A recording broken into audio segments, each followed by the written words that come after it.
Halo lagi. Nah, kali ini kita akan masuk ke bagian kedua dari topik yang sama, topik aspek sosial ekonomi dalam masyarakat Sumba. Nah, seperti saya sampaikan tadi, bagian kedua ini akan membahas tentang isu atau masalah yang terkait dengan masalah sosial ekonomi. Dan untuk di Sumba, masalah sosial ekonomi yang paling utama adalah yang akan kita bahas hari ini, yaitu kemiskinan. Ya, ini isu sosial ekonomi yang paling prioritas gitu ya, yang paling populer di Sumba adalah kemiskinan. Karena kemiskinan ini kemudian membawa dampak sosial yang sangat luas ya. Dampak seperti kekerasan, baik kekerasan dalam rumah tangga, kekerasan dalam masyarakat, lalu juga kriminalitas, ya, pencurian, perampokan, pembunuhan, ya. Ini seringkali diawali dari masalah sosial ekonomi yang utama di Sumba, yaitu kemiskinan. Nah, mari kita lihat sebenarnya bagaimana data tentang kemiskinan di Sumba. Nah, kalau Ibu Bapak lihat infografis di sebelah kiri ini menunjukkan daftar 10 provinsi di Indonesia dengan angka kemiskinan tertinggi di Indonesia ya. Ini mudah-mudahan cukup jelas ya. Ini data tahun 2020, September 2020. Ya. Jadi kalau lihat di infografis ini ya, daftar 10 provinsi dengan angka persentase kemiskinan tertinggi. Yang pertama itu adalah Papua. Ya, lalu Papua Barat, lalu Nusa Tenggara Timur, lalu Maluku, lalu yang kelima Gorontalo, keenam Aceh, ketujuh Bengkulu, kedelapan Nusa Tenggara Barat, kesembilan Sulawesi Tengah, dan yang ke-10 Sumatera Selatan. Jadi dari segi provinsi, kita di Pulau Sumba yang masuk dalam Provinsi Nusa Tenggara Timur, kita termasuk dalam juara 3. Ya, juara 3 dari 10 provinsi di Indonesia yang angka kemiskinannya tertinggi. Kita hanya sedikit di bawah Papua Barat. Kalau lihat dari persentasenya, angka persentasenya, kalau Papua 26,8%, Papua Barat 21,7%, kita hanya beda sedikit sekali dengan Papua Barat. Kita 21,21%. Jadi bedanya tidak banyak dengan Papua Barat. Ya, mungkin kita kalau ada 2A, 2B, kita 2B gitu ya, juara 2B. Jadi dari segi provinsi kita termasuk 3 provinsi termiskin di Indonesia. Ya, sebaliknya provinsi dengan angka kemiskinan yang paling rendah adalah Provinsi Bali. Ya, itu ditulis di sini hanya sebesar 4,45%. Bandingkan dengan Nusa Tenggara Timur yang 21,21%. Ya. Nah, lalu di dalam provinsi sendiri, ya, ada 5 kabupaten di Provinsi Nusa Tenggara Timur yang pada tahun 2021 itu masuk dalam kategori kemiskinan ekstrim. Ada 5 kabupaten. Dari 5 kabupaten tersebut, 2 kabupaten yang pertama dan yang kedua itu berada di satu pulau yang sama, yaitu Pulau Sumba. Ya, jadi kalau sebelah kanan, Ibu Bapak bisa lihat 5 kabupaten di Provinsi NTT yang termasuk dalam kategori kemiskinan ekstrim tahun 2021. Ya, itu yang pertama adalah Sumba Tengah dengan persentasenya 21,51% atau 15.820 orang. Lalu Sumba Timur dengan angka persentasenya 17,47%, ya 17,47%. Jumlah orangnya adalah 45.550 orang, ya. Lalu yang ketiga Timur Tengah Selatan, keempat Rotendao, dan yang kelima Manggarai Timur. Nah, kalau Ibu Bapak perhatikan, ya walaupun angka persentasenya Sumba Tengah itu lebih besar daripada Sumba Timur, tapi ini dibandingkan dengan jumlah penduduk total. Sehingga walaupun persentasenya lebih kecil di Sumba Timur, karena jumlah penduduknya lebih banyak, maka jumlah orang yang termasuk dalam kategori kemiskinan ekstrim juga menjadi lebih besar. Ya, jadi berdasarkan data atau statistik formal ini, bisa dikatakan bahwa Pulau Sumba adalah salah satu pulau termiskin di Indonesia. Karena dari 4 kabupaten yang ada, 2 kabupatennya termasuk dalam kategori kemiskinan ekstrim, ya, dan Pulau Sumba termasuk dalam provinsi yang termasuk dalam 3 besar angka kemiskinannya tertinggi. Ya, jadi memang masalah isu utama dari aspek sosial ekonomi atau masalah sosial ekonomi yang paling utama itu adalah kemiskinan. Ya. Nah, mari kita lihat ya, apa sebenarnya penyebab kemiskinan? Ya. Nah, penyebab kemiskinan atau itu macam-macam ya. Konsep kemiskinan juga sekarang semakin lama semakin berkembang. Ya, bahkan perkembangan yang terakhir menyebutkan bahwa kemiskinan itu adalah sesuatu yang multidimensi, kompleks, rumit, ya, karena tidak hanya bicara soal ekonomi, tetapi juga sosial, budaya, politik, ya, dan masih banyak lagi. Nah, tetapi ada beberapa penjelasan yang bisa digunakan untuk melihat kemiskinan khususnya di Sumba. Yang pertama ini adalah penjelasan dari bidang ilmu ekonomi ya, bahwa penyebab kemiskinan itu diawali dari pendapatan yang rendah, ya, khususnya pendapatan rumah tangga. Pendapatan rumah tangga rendah itu disebabkan karena produktivitasnya rendah. Ya, orang itu tidak bisa produktif, tidak bisa menghasilkan barang dan jasa yang optimal, ya, sehingga disebut sebagai produktivitasnya rendah. Nah, produktivitas yang rendah ini disebabkan karena kualitas sumber daya manusianya rendah, sehingga dia tidak bisa mengoptimalkan produksi barang dan jasa yang dihasilkan sehingga mendapat pendapatan yang tinggi. Jadi kualitas sumber daya manusianya rendah. Nah, ternyata kualitas sumber daya manusia yang rendah itu disebabkan karena tingkat pendidikannya juga rendah. Sehingga dia tidak cukup punya banyak ilmu pengetahuan untuk mengembangkan usaha, untuk mengembangkan produktivitasnya. Nah, tingkat pendidikan yang rendah itu juga seringkali atau diiringi dengan tingkat kesehatan yang rendah. Jadi kualitas sumber daya manusia itu rendah karena tingkat pendidikannya rendah dan tingkat kesehatannya juga rendah. Sering sakit-sakitan, tidak kuat kerja keras, ya, sehingga produktivitasnya rendah. Karena tingkat pendidikan rendah, tingkat kesehatan rendah, maka kembali lagi produktivitas rendah sehingga pendapatannya rendah. Nah, penyebab seperti ini dalam bidang ilmu ekonomi disebut sebagai vicious circle. Jadi lingkaran setan. Ya, tidak selesai-selesai. Jadi kembalinya ke situ lagi. Pendapatan rendah karena produktivitasnya rendah. Produktivitas rendah itu karena kualitas sumber daya manusia rendah. Kualitas sumber daya rendah karena pendidikannya rendah, kesehatan rendah, sehingga dia tidak bisa mendapatkan pekerjaan yang baik, pendapatannya rendah, dan seterusnya. Itu putar-putar terus dan tidak terputus-putus. Ya, itu teori yang pertama.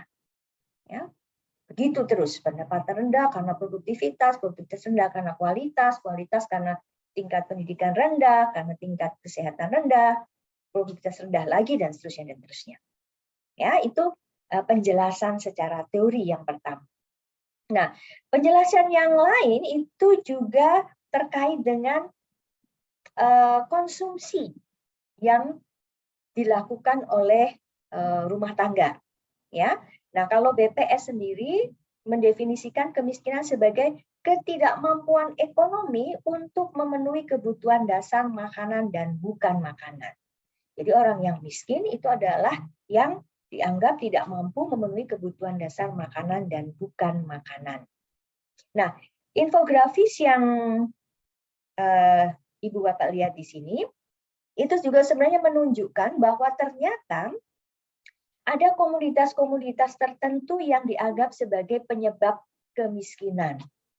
Ya, kalau yang di atas ini angka kemiskinan di Indonesia mulai tahun 2014 ya, ini data agak lama ini ya, Maret 2017. Tetapi ternyata salah satu komoditas yang mendorong kemiskinan selain beras adalah rokok. Nah, ini data BPS ini. Ya, jadi ternyata komoditas yang dikonsumsi oleh masyarakat itu juga bisa menjadi penyebab dari kemiskinan, pemicu kemiskinan. Ya, nah memang secara teori konsumsi rumah tangga miskin itu biasanya paling banyak untuk makan. Ya, jadi persentase pengeluaran untuk membeli makanan itu biasanya lebih banyak, jauh lebih banyak daripada pengeluaran untuk yang lain-lain. Ya, sehingga kalau orang rumah tangga miskin membeli makan nasi, berarti membeli beras dalam jumlah yang banyak, ya itu wajar karena memang untuk makan. Tetapi yang menarik ternyata rokok itu jadi komoditas pendorong kemiskinan. Nah, ini ada gambarnya di sini. Jadi dibedakan antara masyarakat di perkotaan dan di perdesaan. Gambarnya mungkin terlalu kecil, tapi mungkin Anda bisa nanti perbesar ya. Ada 3 komoditi makanan yang dianggap sebagai pendorong kemiskinan. Yang pertama beras, yang kedua telur ayam ras, dan yang ketiga adalah rokok. Nah, ya cuma nanti ada beda di perkotaan dan di perdesaan. Ya, kalau dijelaskan di sini di perdesaan, kalau bisa baca ya, kebutuhan orang desa pada makanan lebih tinggi 7% daripada orang di kota, misalnya. Ya, nah ini penjelasan tentang apa penyebab kemiskinan. Nah, tapi penyebab kemiskinan itu juga bisa atau kemiskinan bisa juga disebabkan karena yang namanya marginalisasi. Ya, marginalisasi itu adalah satu proses peminggiran ya atau proses yang menyebabkan orang menjadi miskin atau pemiskinan. Ya, dan itu marginalisasi bisa macam-macam. Ada yang disebut sebagai marginalisasi ekonomi. Ya, contohnya harga produk barang-barang pabrikan, ya barang-barang pabrikan itu adalah barang-barang yang tidak bisa dihasilkan atau diproduksi oleh satu penduduk, ya itu tinggi. Sebaliknya harga produk pertanian itu malah rendah, dan itu terjadi seperti di Sumba. Ya, kita di Sumba tidak ada pabrik yang menghasilkan sabun, menghasilkan minyak goreng, menghasilkan pakaian, ya sehingga barang-barang pabrikan itu harus didatangkan dari luar Sumba. Ya, sehingga biaya transportasi ini menyebabkan harga barang-barang pabrikan di Sumba itu menjadi lebih tinggi daripada harga kalau dia ada di pabrik di dekatnya. Ya, dan ini yang juga menyebabkan kemiskinan. Ya, karena mayoritas penduduk Sumba ini adalah petani, tetapi harga produk pertaniannya relatif rendah. Relatif ya, kata relatif ini berarti dia dibandingkan dengan barang yang sama. Ya, kira-kira seperti itu. Nah, ada juga kemiskinan yang disebabkan karena marginalisasi kebijakan publik. Contohnya, ya, kebijakan publiknya dalam bentuk indikator kemiskinan yang tidak kontekstual, ya, atau bentuk-bentuk program pengentasan kemiskinan yang tidak sesuai, tidak kontekstual, ya. Nah, infografis yang ini itu menunjukkan tentang 9 kriteria kemiskinan. Ini berdasarkan Kementerian Sosial ya, Kemensos menetapkan ada 5 aspek dari 9 kriteria kemiskinan. 5 aspek itu terdiri dari tempat tinggal, pekerjaan, pangan, sandang, dan papan. Ya, berdasarkan 5 aspek ini kemudian diturunkan menjadi 9 kriteria kemiskinan.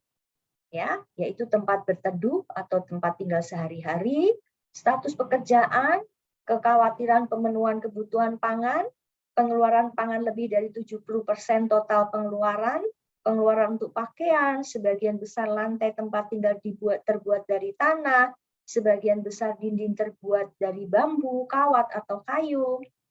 Ya, kemudian fasilitas buang air kecil atau air besar, penerangan listrik, ya, dan sebagainya.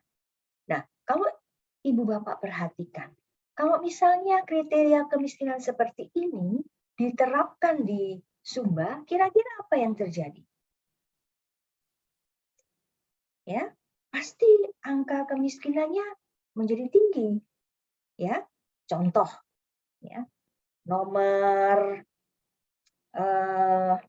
6 nih. Sebagian besar lantai tempat tinggal terbuat dari tanah. Nah, ini berarti rumah-rumah orang Sumba yang lantainya terbuat dari tanah, ya, atau biasanya rumah orang Sumba itu terbuat dari panggung. Ya, jadi dia tidak terbuat dari keramik, ya, dan itu bisa dianggap sebagai bentuk kemiskinan. Atau kepemilikan fasilitas buang air kecil atau air besar. Ibu Bapak juga bisa melihat, ya, kalau di kampung, ya, masih banyak kampung yang fasilitas buang air kecil atau buang air besarnya sangat terbatas, bahkan ada yang tidak ada, ya, karena kalau rumahnya dekat dengan sungai, ya untuk apa repot-repot, ya. Nah, ini adalah kriteria-kriteria yang nampaknya ya tidak terlalu cocok kalau di Sumba, ya. Sumber penerangan dan listrik, tidak semua tempat di Sumba ada sumber penerangan dan listrik, ya, dan itu terjadi. Jadi seringkali kemiskinan itu bisa disebabkan karena tadi indikator kemiskinannya tidak kontekstual. Ya, kalau di Sumba indikator kemiskinannya kan berbeda. Ya, orang yang kaya itu adalah orang yang hewannya banyak. Ya, rumahnya mungkin tidak terlalu besar, rumahnya juga mungkin lantainya tanah, gitu ya. Tapi kalau hewannya banyak, nah itu dia orang kaya. Sebaliknya orang yang miskin itu adalah orang yang tidak ada hewan. Yang disebut hewan itu adalah hewan yang besar, kuda, kerbau, sapi, gitu. Ya, ada orang yang rumahnya bagus, lantainya keramik, tapi tidak ada hewan besar. Ya, itu yang seringkali tidak tidak dipahami, ya, karena membuat satu indikator kemiskinan yang dianggap fits for all, padahal belum tentu, ya. Nah, itu kenapa jadi ada banyak penjelasan tentang angka kemiskinan di Sumba, tapi tentu saja angka-angka yang tadi kita pelajari itu adalah angka-angka resmi yang dikeluarkan pemerintah, sehingga tetap saja kita dianggap sebagai pulau yang miskin, ya. Karena tadi secara pulau 2 kabupatennya miskin, lalu juga secara provinsi kita juga termasuk nomor 3 termiskin di Indonesia. Nah, salah satu hal yang sering dikaitkan dengan kemiskinan adalah pembangunan. Ya, pembangunan. Jadi pembangunan itu dianggap salah satu cara untuk mengentaskan kemiskinan. Sehingga ada anggapan bahwa kalau kemiskinan yang tinggi, angka kemiskinan tinggi itu karena proses pembangunannya belum berjalan dengan lancar atau belum optimal. Nah, salah satu indikator untuk mengukur keberhasilan upaya membangun kualitas hidup manusia dari aspek sosial ekonomi, ya, khususnya tadi yang terkait dengan kemiskinan, adalah yang disebut sebagai Indeks Pembangunan Manusia atau IPM. Ya, IPM ini saya yakin Anda pernah dengar juga, ya, atau Human Development Index, Indeks Pembangunan Manusia. Gitu. Ada 3 dimensi dalam IPM. Yang pertama adalah dimensi kesehatan, ya, atau manusia itu dianggap, kualitas hidup manusia dianggap baik kalau punya umur yang panjang dan bisa hidup sehat. Ya, sehingga pada dimensi kesehatan ini yang diukur adalah yang disebut sebagai angka usia harapan hidup atau biasa disingkat sebagai UHH, ya, angka usia harapan hidup. Dimensi yang kedua adalah dimensi pengetahuan. Dianggap kualitas hidup manusia itu semakin baik kalau pengetahuannya semakin banyak. Pengetahuannya semakin banyak itu akan diperoleh kalau pendidikannya semakin tinggi, semakin lama di sekolah. Ya, sehingga dimensi pengetahuan atau pendidikan ini diukur dari angka harapan lama sekolah, ya, atau disingkat HLS, dan rata-rata lama sekolah, ya, atau disingkat RLS. Dimensi yang ketiga yang terkait dengan kalau tadi aspek sosial, ya, kesehatan dan pendidikan itu dianggap sebagai aspek sosial, maka dimensi yang ketiga adalah aspek ekonomi, ya, yang terkait dengan standar hidup yang layak. Semakin tinggi standar hidup yang layak seseorang, ya, maka semakin baik kualitas hidupnya. Jadi aspek sosialnya itu dilihat dari kesehatan dan pendidikan, sedangkan aspek ekonominya diambil dari standar hidup layak yang diukur dari pengeluaran per kapita, ya, yang disesuaikan. Jadi ini tiga dimensi dalam IPM. Nah, mari kita lihat, ya, status angka IPM apa artinya? Apa arti status sangat tinggi, tinggi, sedang, dan rendah? Ya, jadi angka IPM itu dibedakan statusnya menjadi 4. Ya, status yang pertama adalah yang sangat tinggi. Ya, status IPM sangat tinggi karena tadi semakin tinggi semakin baik, ya. Sehingga kalau angka IPM-nya itu lebih besar sama dengan 80, maka status kualitas hidup manusianya itu dianggap sangat tinggi. Jadi semakin baik. Ya kan tadi semakin tinggi semakin baik. Kalau di antara 70 sampai 80 atau kurang dari 80 begitu ya, 79,99 itu statusnya tinggi. Ya, IPM antara 70 sampai 79,99. Angka IPM antara 60 ya sampai 60,999 itu adalah statusnya sedang. Dan angka IPM dianggap rendah, ya, atau kualitas hidup manusianya itu rendah kalau IPM-nya lebih kecil dari 60. Nah, ya, jadi ini klasifikasi atau status angka IPM. Nah, mari kita lihat kalau di Sumba bagaimana, ya? Kalau di Sumba bagaimana? Nah, ini adalah yang di sebelah kiri, ini adalah data dari BPS, ya, tentang Indeks Pembangunan Manusia menurut kabupaten kota tahun 2019-2020. Jadi 2020 dikeluarkan tahun 2020. Ini semua kabupaten kota di NTT muncul di sini. Ya. Ini usia harapan hidupnya, ya, tahun 2019 dan 2020, lalu harapan lama sekolah, lalu rata-rata lama sekolah, dan pengeluaran per kapita. Nah, dari 4 atau 3 dimensi ini kemudian muncullah nilai capaian IPM. Ya, ini ada muncul di sebelah sini. Ya, sedangkan pertumbuhannya itu adalah peningkatan atau penurunan, ya, itu juga ada di sini datanya. Ini memang datanya kecil-kecil, ya. Saya coba perbesar tetapi tidak bisa. Nah, kemudian saya coba ambil data dari sini, saya lihat untuk Pulau Sumba, kabupaten di Pulau Sumba dibandingkan dengan di provinsi dan di Indonesia. Dan ini hasilnya. Ya, ini Bapak bisa lihat.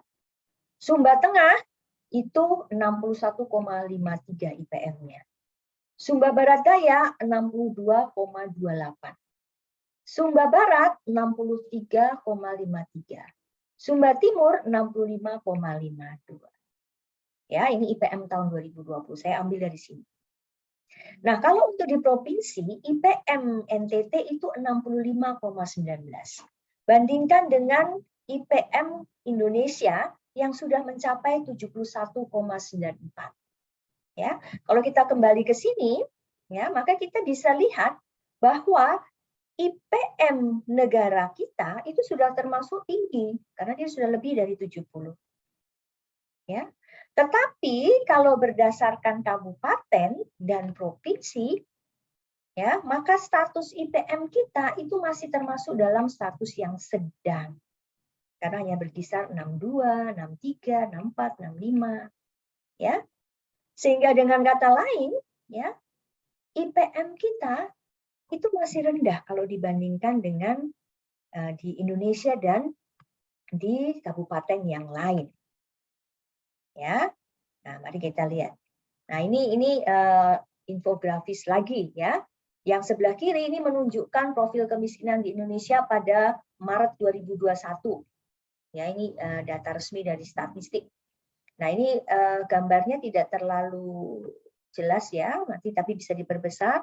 Kalau Ibu Bapak lihat di sini, ya, di Nusa Tenggara Timur itu cukup tinggi, dilihat dari gambarnya saja ya. Ya, itu tinggi. Ya, itu ya, di perkotaan dan di perdesaan. Sedangkan yang sebelah kiri ini adalah IPM tahun 2021. Ya, pertumbuhan IPM itu cukup signifikan ya kalau untuk di Indonesia. Tapi kalau mau lihat per pulau, ya kita bisa lihat yang biru ini yang tinggi. Sumatera ini sebagian besar tinggi, Kalimantan juga. Tapi kalau di NTT termasuk di Sumba ini masih termasuk dalam kategori sedang. Memang tidak ada IPM yang rendah di Indonesia, tidak ada lagi ya.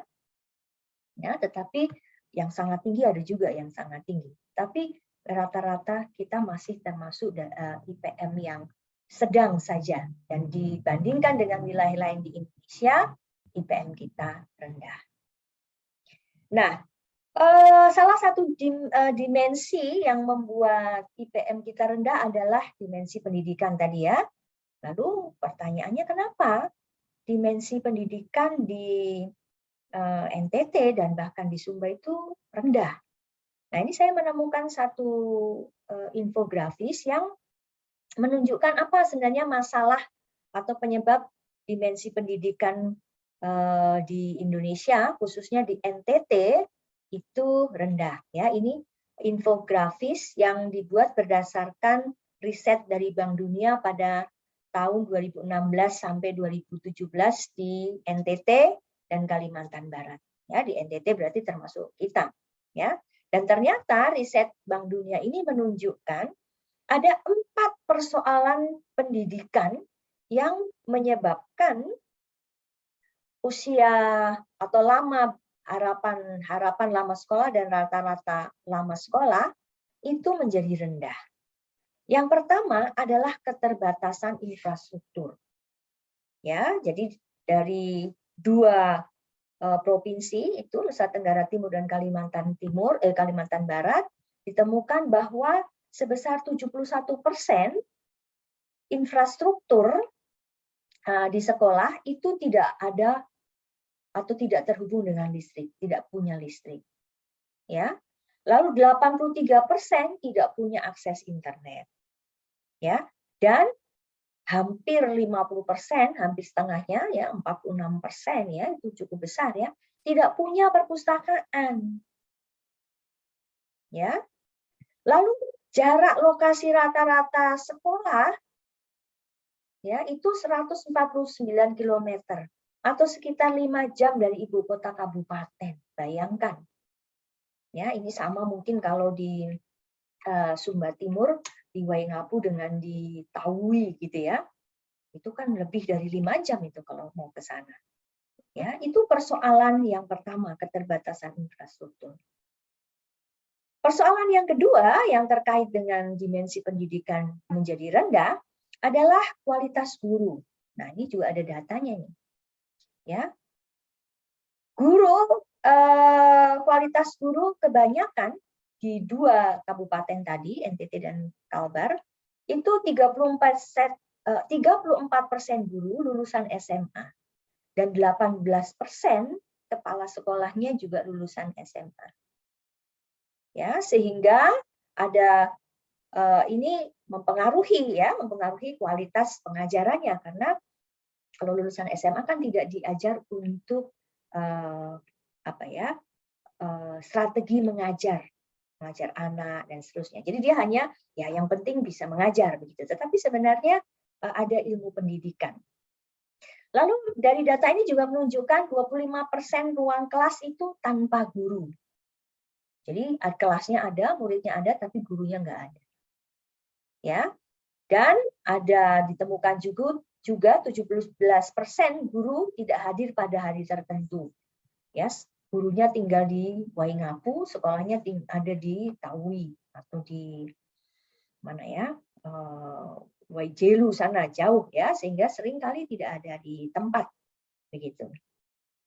Ya, lalu dari segi proporsi guru juga dibedakan antara yang PNS, honor, dikontrak, ya. Dari 3 jenis itu yang paling besar adalah guru yang dikontrak sekolah sebesar 42,5%. Ya, sisanya adalah PNS 40% dan dikontrak oleh Pemda hanya 15,8%. Ya, itu kualitas gurunya. Lalu faktor yang lain adalah ketimpangan gaji guru. Ya, rata-rata gaji PNS itu 8,4 juta. Bandingkan dengan gaji guru honorer yang hanya 550.000. Ya. Sehingga seringkali guru honorer itu punya kerja sampingan. Sehingga dia kurang fokus pada persiapan-persiapan sekolah misalnya. Ya, dan itu hanya rata-rata saja. Banyak guru-guru honor yang honornya itu jauh di bawah 550 gitu ya per bulan. Bayangkan, ya. Dan faktor yang terakhir adalah hasil belajar murid yang rendah. Ya. Jadi hasil riset itu menunjukkan bahwa kemampuan siswa di 2 kabupaten tersebut, NTT dan Kalimantan Barat, itu tertinggal 2 tingkat. Ya. Ditemukan juga yang menarik bahwa 1/3 atau 1/3 sekolah di Provinsi Nusa Tenggara Timur, termasuk kabupaten-kabupaten di Pulau Sumba, itu menggunakan bahasa daerah. Nah, ini juga dianggap sebagai salah satu penyebab kenapa dimensi pendidikan dalam IPM itu menjadi rendah. Nah, sayang saya tidak menemukan data resmi tentang dimensi kesehatan ya dan pengeluaran. Tetapi paling tidak ini menunjukkan bahwa